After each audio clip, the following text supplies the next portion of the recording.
Hi, my name is Keith Cooper in All Flight Images, and this is the second part video about my review of the Fujifilm GF 30mm tilt shift lens. It's a new tilt shift lens brought out in September 2023 by Fujifilm, and I've been testing it with a GFX100S. That's a 100 megapixel medium format camera, 33 by 44mm medium format camera, and I also partially tested it with the new GFX100 Mark II. Quite similar. I cover some of the differences in the written review, and first up I would say is that these reviews are intended to complement the written review, which I put a link to here, because the written review is where I can go into far more detail. The photos, you can click on them, you can enlarge them, you can have a look at them, and you can see a lot more than I can really cover in a video. But this is just an overview of what I've covered in it. And this is the second part, as I say, and this is looking at the actual usage of the lens, the kind of results you get from it, and what quality images you get from it.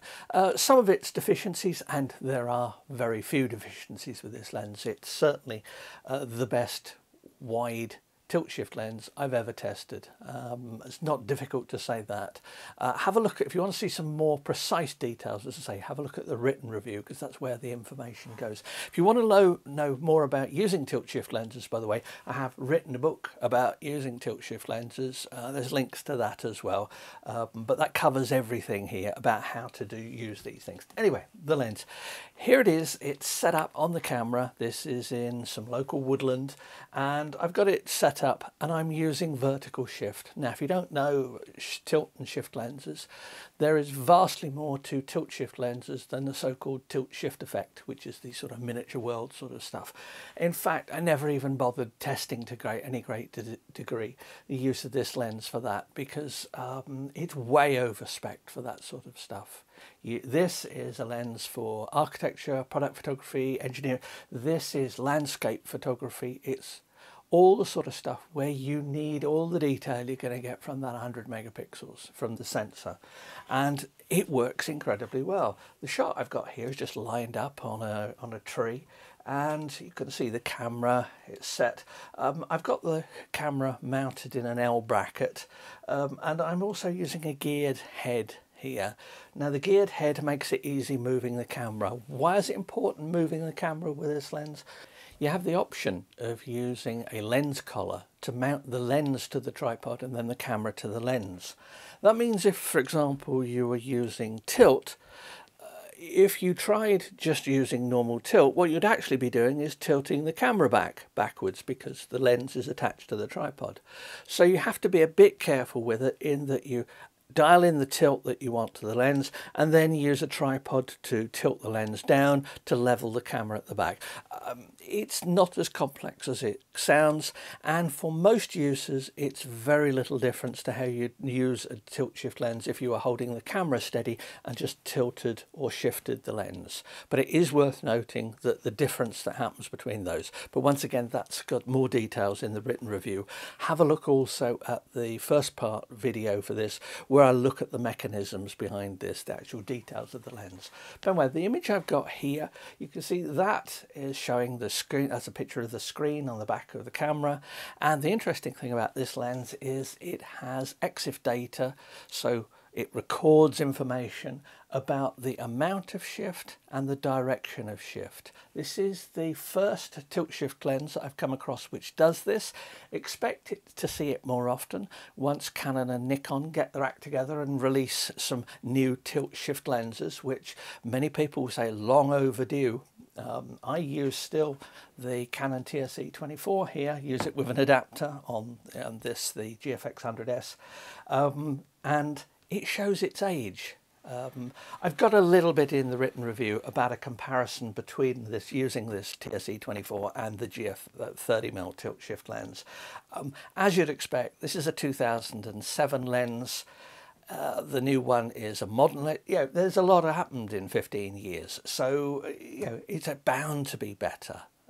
And it doesn't let you down in that. It is everything I was looking for in a lens like this.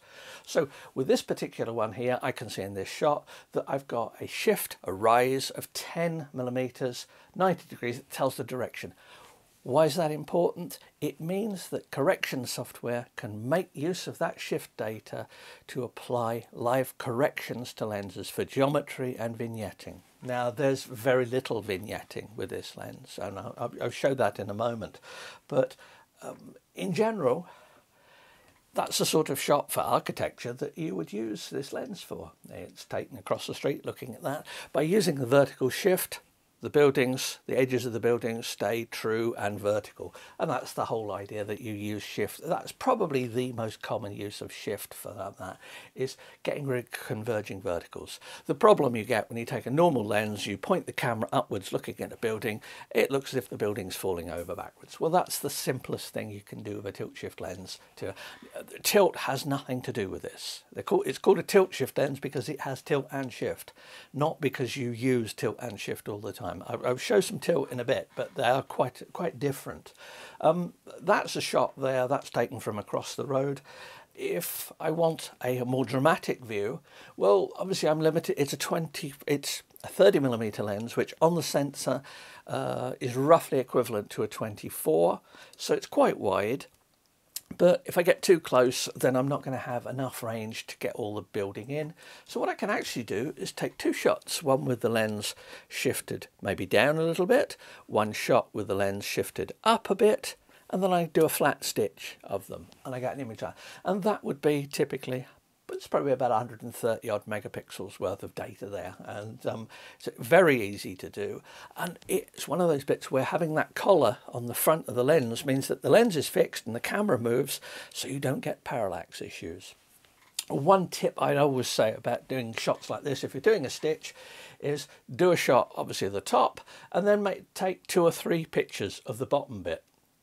Don't leave it too long because the sun will move and shadows do move, and it's more obvious than you think. But it means that you can get shots when the traffic is right, whether the people's right. They'll all stitch as well. You're using the top half. There's nothing changing in the top half. So when you stitch them, you just stitch the best top, or the top and the best bottom version, and you get the two like that. And that's cropped to square. And once again, you can see it's got a nice solid feel. Now, like this is equivalent to an even wider lens. This would be the sort of view I would get from on a 35mm camera, something like the Canon TSE-17, which also works on here. But you know, these lenses, they show their age, and it also gets more difficult to produce shift lenses with a very large image circle. That's the image projected at the back of the onto the sensor for wide lenses like this than it does for, say, 30mm. Now, the optics, and I've got some a look at this obviously in the review, and the optics of the 30mm tilt shift lens is very good. You know, lots of exotic lenses, lots of aspheric optics and things, fully internal focusing. It's an excellent lens. Now, I've not got any tests here with filters, but you can use filters on it. Just remember that if you've got extremes of shift, then you are looking through the filters, through the glass of the filter, at quite an glancing angle, and that can show distortions in your filters. So be careful if you're going to use filters for shots like this and use a lot of shift, then you need to be careful with it. You'll notice there's no obvious vignetting in this. There is vignetting of the lens. All lenses show vignetting to some extent. It's basic optics. The reason you don't get much vignetting on this is partly because of its f5.6 widest aperture. I'll come back to the 5.6 thing. Some people have said, why is it such a small maximum aperture? But there is, if you look carefully, there probably is a little bit of vignetting. But typically in shots like this, that's the sky, so it doesn't really matter. And also a little bit of vignetting at the top can draw your attention into the image. Now, you may not want that, and it's quite possible that the vignetting you see will need some fixing. Now, I'll come back to ways of fixing it in a moment, but here's a way, and the details of this are in the written review. Here's a way I test lenses for vignetting, for shift lenses. That's an old slide viewing panel. It's a flat light source, a slide viewer. And I'll take some shots of that at different settings, different amounts of shift, and I'll process those images, and it gives me a good feel for what the vignetting's like. And what it tells me is that this lens, it has a little bit of vignetting at f5.6, less at f8, and gradually drops down as you go all the way up to f32. Now this lens does go to f32. Now some people will throw their hands up in horror at the thought of using f32. Oh, diffraction, oh, the problems of diffraction. They're not problems of diffraction if you know what you're doing. With a lens like this, you set the aperture for what you want for the depth of field. Now, it turns out that this is really good at f5.6. The vignetting is a little bit more obvious.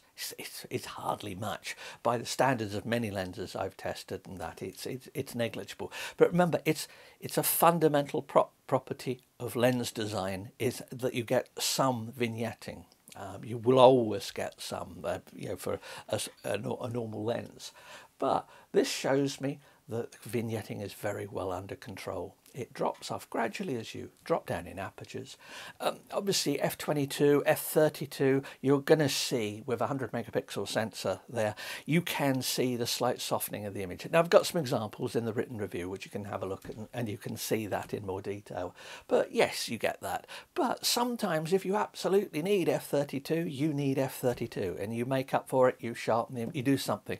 But sometimes a small aperture is helpful, and I've found with digital cameras over the years, as the sensors have got higher resolution, people have got more and more scared of diffraction.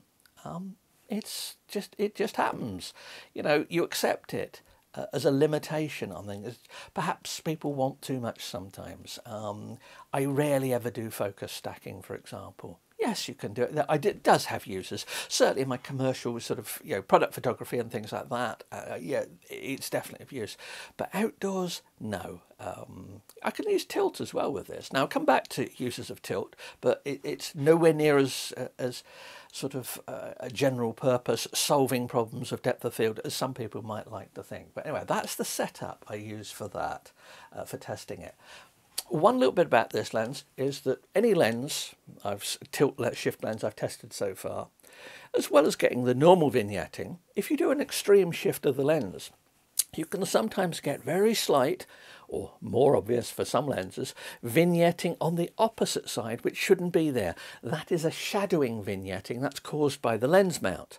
Now, the large G mount on here and the design of the lens means that this is the first tilt shift lens I've tested where when I did an extreme shift I got no mount vignetting visible at all. That's quite noticeable. It does help when you're stitching images, makes them just a little bit easier to stitch. Maybe some needs a little less work, but that lens is the first lens I've ever tested where it doesn't have any mount vignetting visible at all. It may be there if you get the, these are qualitative tests. I'm sure someone will do some tests on this and actually come up with some numbers somewhere that shows that it does exist to some extent. It's negligible. Another indication that this lens really was designed for maximum quality and usefulness for the kind of uses. Now, this is a nearly £4,000 lens, so it's not something I'm going to say that you're likely to pick just to make miniature world-looking pictures. Then you've got an awful lot of money if you are, and I think you could probably pick better lenses than this for that job, for that specific thing.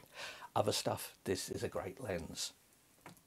Now, flare, resistance, there's a bit of veiling in this. I've pushed this image really to try and pick up flare and stuff. Okay, it's a hazy sun, but it's a bright enough light that if there is any problems in the lens, it should show up.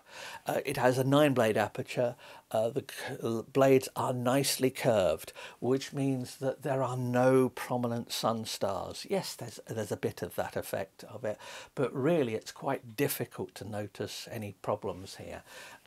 Yeah, there is a bit in this particular image. There is a bit of sort of veiling around, there's a bit of flare in the lens, but yeah, I took this at putting the sun various places in the image, and I just couldn't get nice strong colour bursts. Now, I'm sure somebody will have better weather and a better setup and be able to show some of this, but essentially I would not bother about it. I don't really want the sun shining on the lens if possible, but sometimes you can't be away from it. I do remember that since you're using, you're using with cameras like this, you're using the sensor to show the information in the viewfinder. do not keep cameras like this with the sun in the field focused, because you are using a magnifying glass essentially to focus the sun onto your camera sensor. And if you've ever tried that with a magnifying glass and a piece of paper, you'll know it's not necessarily a good idea. So do take care with that. It's something to be wary of even with DSLRs, where you can have the sun focused out the back and it can cause heat problems and that. In general, you don't want to just point your camera at the sun for any length of time. But anyway, that as a test of the lens, once again, it shows pretty good. Now, what about distortions and other effects of the lens? They are pretty minimal, and yeah, the pictures that I mentioned, the vignetting. Now in this I'm doing a shift. I'm going to use, I'm just taking a picture in the street outside where I live. I'm just taking pictures on the other houses on the other side of the road. I'm taking pictures with it shifted to the left, to the right, stitching them, looking at image quality and the vignetting and any distortions, geometric distortions. Well, here's the shot, and this has been shifted, and well, what's this stuff at this grey bit at the side here? One of the problems is that normal lens correction assumes that the optical centre of the image and the lens is in the middle of the frame. And that's what you get with a normal lens. But of course, the moment you shift a lens over, or shift it up diagonally, whatever you like, the centre, the optical centre of the lens there is not in the middle of the frame. That means that a lot of image correction software simply won't work. Now, previously this wasn't necessarily a problem because there's no EXIF data. So if I take one of these Canon lenses, I've used these for my architectural photography business for years, and I have to do any corrections manually because there's no EXIF data.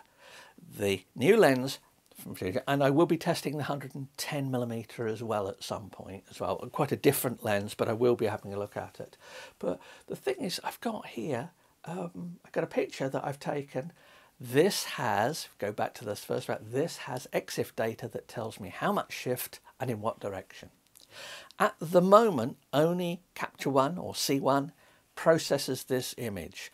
I think it's only a matter of time before DxO Photolab and Adobe Camera Raw, which I use in Photoshop, and hence so it should work also eventually in Lightroom as well, which I don't use at all, but it should be able to make these corrections automatically. Now, at the moment, there's just the C1 software. Somebody did kindly take some images and process them for me in C1, and it does work. There is a very slight bit of barrel distortion of the lens, and it is very slight. Now, if you are ultra picky and take pictures of perfect rectangles, then you are going to notice problems with it. Most images and most people will not notice. I'm a commercial photographer, and I have to take the attitude that if nobody bar me notices an issue in it, then it genuinely doesn't matter. Unless I'm being paid an awful lot of money, in which case, of course, it matters. And I'll go to all the, it's about matching what your client's needs are. But anyway, this is a correction technique. I've described it. This is mentioned in the book. I've got several articles on the Northlight site talking about it, where I extend the canvas. This is done in Photoshop to allow for the shift to bring the optical center back to the center of the image. I then use Photoshop lens correction filter. You can see the slight lightening of the image here. That's where I've applied a little bit of vignetting correction manually in the lens correction filter in Photoshop. It's a bit clunky. I wouldn't do it for many images, but it does work. Now, the actual correction, it's not a simple barrel distortion. The actual distortion may be a bit more complex, but if you're that bothered by it at the minute and want this, then fire up C1 and use that. Now, it's software I just don't particularly feel I just don't like it a lot. I've tried it several times over the years, and it just, for some reason, it just jars with me. That's just me. Lots of people do like it, even if they do complain about their switch to a their change of licensing model and other issues with the software. That's a whole different area. But at the moment, it's the only software which works like that, unless you want to do it yourself. How does this distortion show up? Now, this example here, this is, I've pushed this shot to emphasize distortion. Now I've used diagonal shift with this. Now with diagonal shift, you're pushing the top corner of the image way off to the edge of the image circle, and that's where your lowest quality image is, and the distortions will show up most. Now with this, you can actually see the distortion. Now my suspicion is, on looking at this, that there may be an element of this is also due to me not lining the camera up properly. If you use strong shift like this, you have to be really, really precise in setting it up. I think this is showing the distortion. It looks like the distortion, and it shows in that far corner just a little bit of barrel distortion. Now that's correctable. It also shows a little bit of vignetting, and if you look at detail, and you can zoom in these pictures in the actual written review, you can see far more detail.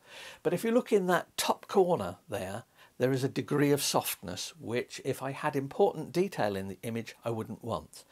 I would be querying why I was, it would need to be a shot where I absolutely needed it. But it turns out this has taken f8 also as well to show the vignetting and show the bit of softness. f8 would be a typical value I would use for small amounts of shift.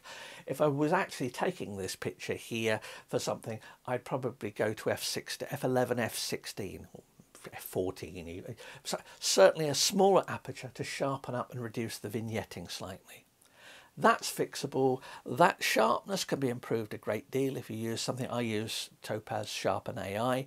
I apply that to a layer and I mask it in just in part of the image here. Now I've got that described elsewhere, how I do that. But that's a trick I use with all sorts of lenses, because this effect, if it's visible here, it's far worse on many other lenses. And it's why some lenses, if you take, for example, the old Canon one, this one has nominally 12mm of shift.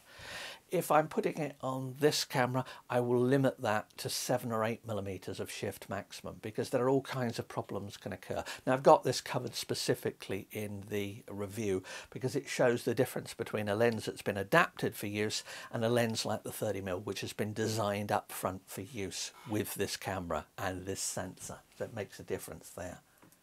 Now, once again, I'm using diagonal shift here. Now, diagonal shift is just like any other shift. It allows you to point the camera one direction, but have the field of view pointing off in a different direction. It's useful for handling perspective in buildings. It's also useful in landscape photography because you can make the clouds appear to move in different directions just by, there's all kinds of tricks you can do. I've got some videos about this. There's an entire section of videos covering use of tilt shift lenses, and all of those apply to this lens as well. But is that sharp enough? They're if I look carefully there, I can see maybe a little bit of distortion towards the edge here. But, I could correct that quite easily if it was enough to bother me. Most times it's not going to be. What I'm interested in this lens is the phenomenal detail I get over almost all the field at normal users. And typically you don't use full shift on things. You use just a little bit of shift. And at that, the lens is absolutely excellent. Needs very little correction. Chromatic aberration, for example, I tried looking for that and it's almost invisible, certainly compared to other lenses I look at. It's very difficult to see. Even Adobe Camera Raw on a shifted image fixes it instantly. It's no trouble to fix at all, so that's not an issue. Now I've got several pictures like this. As I say, these are from the review. A whole lot of Christmas stuff at a garden centre. Now, why did I take pictures of these? Because it shows out of focus detail. Now, in this particular one, we've got a picture here just of assorted stuff. But in the distance are Christmas tree lights and all kinds of things like that, which give good views of point sources. And there's a crop from that, and you can see the out of focus look. Now I've got similar examples which I've used in the written review, which look at when I've tilted the lens and other things as well, showing how the detail varies with it. Now, I mentioned tilt there. Tilt is something that people seem to think does an awful lot more than it really does sometimes. It seems as a magic fix for not having to do focus stacking and things like that. Well, first of all, I query whether you always need absolutely everything in focus, because out of focus areas contribute to how we see scenes when they're printed. But this particular one, I've got a bank here with some trees on top of it, and I've tilted the lens downwards, and I've used that to make the plane of focus tilt down, and then I adjust the focus setting to actually change how the plane of focus moves. Now, there are ways, and I described this in the main review, there are aspects of how this works, and I've been able to run the plane of focus up along that bank to get all of this stuff in the foreground sharp, and also the trees. Now the trees, because the plane of focus is running up at an angle like that, it means stuff that's at the top of the image is actually out of focus. Now this was done at f11 or f13 if I recall, and is there to show tilt working. When I actually take the picture of this scene here, I believe I used f16 or I don't know, f14, and here is an up-down stitch as printed of that scene. Now, I haven't gone for quite the close detail here, and I've used no tilt in this at all. This is just a stitch of two normal images taken with that, and that's that scene, but just I didn't need to use tilt. Now, I used tilt there because I was looking for an example for it, and that's it. Most of the time, I'm looking for examples of how to use tilt, because to my mind, most users of tilt, unless you're using it for effects, most users of tilt should not be visible as a use of tilt. Unless if you're doing it as an artistic effect, then once again you might pick a different lens to the 30mm, because at f5.6 it doesn't show very strong out of focus effects on the tilted image. It depends what you want. This is a lens, and I feel very strongly in looking at their results, this lens, things like the vignetting, the mount vignetting and stuff, I feel this lens has very much been produced to produce great looking pictures. It's not been produced to make fancy effects. Now, that means it may well be worse for some things, and certainly at nearly £4,000, you're going to want a good reason for getting one of these. But use of tilt in scenes like this, I'm still looking for a scene where I can produce a picture like this and say, look, if I hadn't been able to use tilt, it wouldn't have looked nearly as good. I have been looking for quite some time. Tilt works well if you've got like a flat landscape.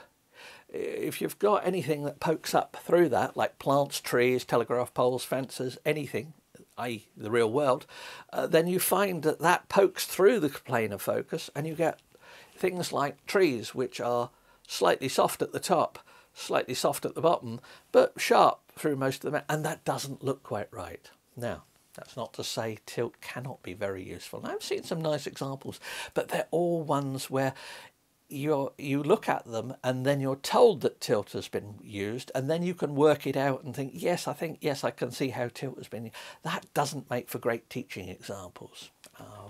Now, one thing I did try with this is on this desk here, I set the camera roughly where I'm sitting and tilted the lens downwards. Now in this one you can see I've just tilted the lens downwards. I'm not using the foot on it, so camera's level, lens is tilted. Now with the camera here, and it was attached to this studio stand that I've got just off here, I've got it set here. If I tilt it down by the full amount, and I can see from the settings on here that it's tilted down at 8.5 degrees, the plane of focus at infinity should run just above the top of this desk.